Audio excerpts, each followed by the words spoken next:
Hola, esta Parashat Shemot, comenzamos un segundo libro de la Torá, o sea, un libro nuevo.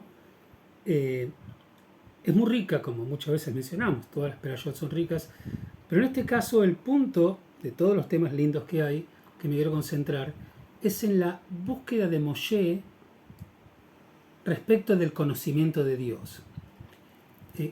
En general, cuando el texto bíblico presenta a la divinidad, más allá de sus antropomorfismos, ¿no?, y su forma casi humanizadas de la presentación divina, en general el texto manifiesta la figura de Dios como una figura que tiene que ver con el accionar, con la intervención en la historia. Es como el Señor de la historia que participa y está activo. Y mucho menos un Dios con una visión filosófica, una dimensión de un entendimiento de Dios que después va a ser bastante común en el pensamiento medieval de los filósofos, ¿no? Sin embargo, hay un trozo de la parashá en la cual parecería como que Moshe busca entender un poquito más a Dios de lo que Dios se quiere presentar. Y creo que hay un mensaje importante que nosotros podemos extraer de este punto. Vayamos al texto y compartámoslo.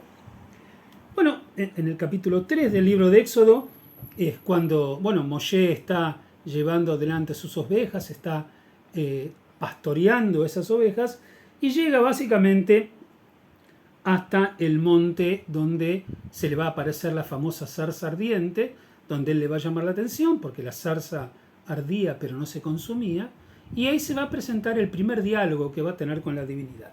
Veamos, Moshe ve esta imagen rara, extraña, ¿no?, como acabamos de descubrir, y sale de esa zarza la voz de Dios y dice: yo soy el Dios de tu padre, Dios de Abraham, Dios de Isaac, Dios de Jacob.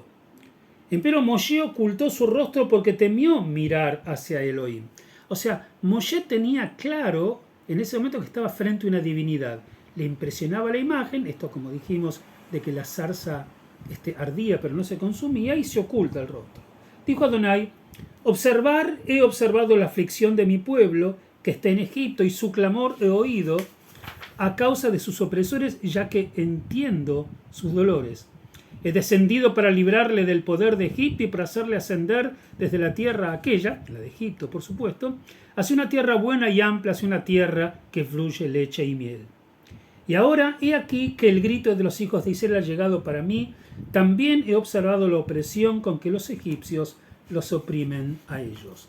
Hasta este momento encontramos que la intención de la presentación de Dios, no obstante haberle quedado claro a Moshe que él es un Dios, por eso Moshe se oculta y él le dice: soy el Dios de Abraham, el Dios de Isaac, el Dios de Jacob, tus padres. O sea, él dice que es Dios, pero hace referencia a la dimensión histórica. E inmediatamente después hace referencia a la dimensión histórica, que es lo que él está por hacer. Pero tiene que ver con su rol en la historia, ¿no es cierto? Entonces Moshe interesantemente le contesta y le dice: he aquí que yo voy a venir a los hijos de Israel y les voy a decir: el Dios de vuestros padres me ha enviado a vosotros. Si me dijeren cuál es su nombre, ¿qué habré de decir a ellos? Entonces uno podría decir: ya te dije, decirle que soy el Dios de los padres. Bueno, si ellos me preguntan cuál es su nombre, en el libro de Génesis prácticamente encontramos un dilema así.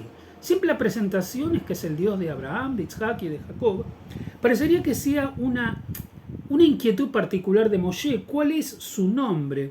Es interesante porque en los tiempos bíblicos el concepto del nombre tenía que ver con la esencia de cada uno. Les recuerdo que Abraham se llamaba Abraham y después se pasó a llamar Abraham, padre de mucho pueblo. Sarai cambia el nombre y se llama Sará. Jacob cambia su nombre y se llama Israel.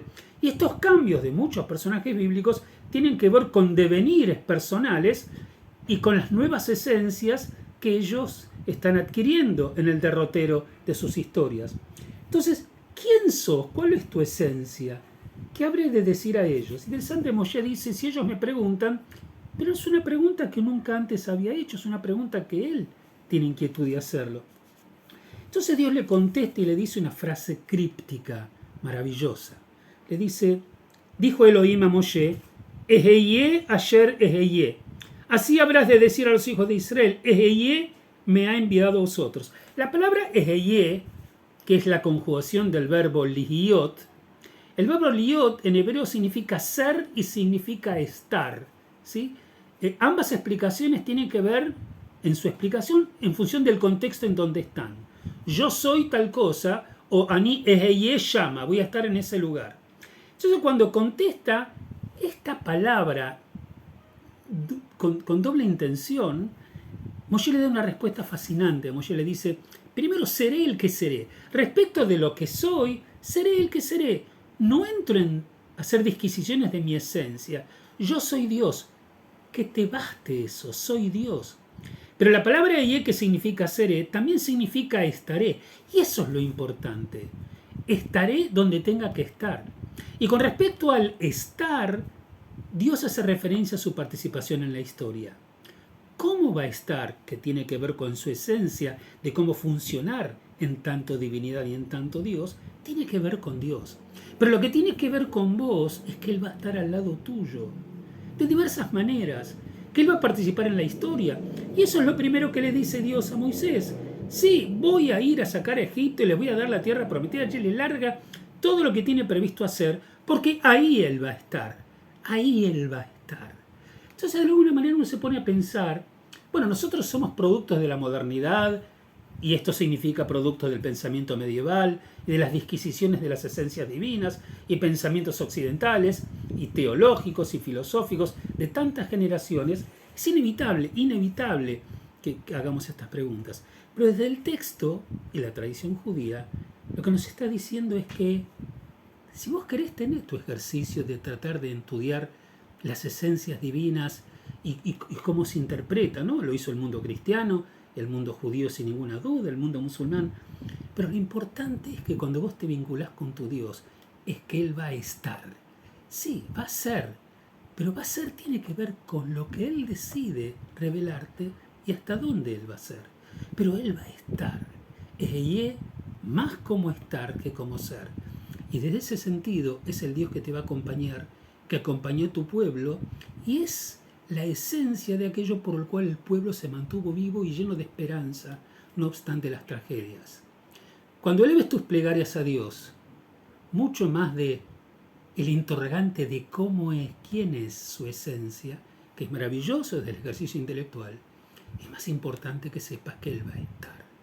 Y cuando entiendas que Él va a estar, tu experiencia va a ser mucho más rica, más intensa y más auténtica. Shabbat Shalom para todos.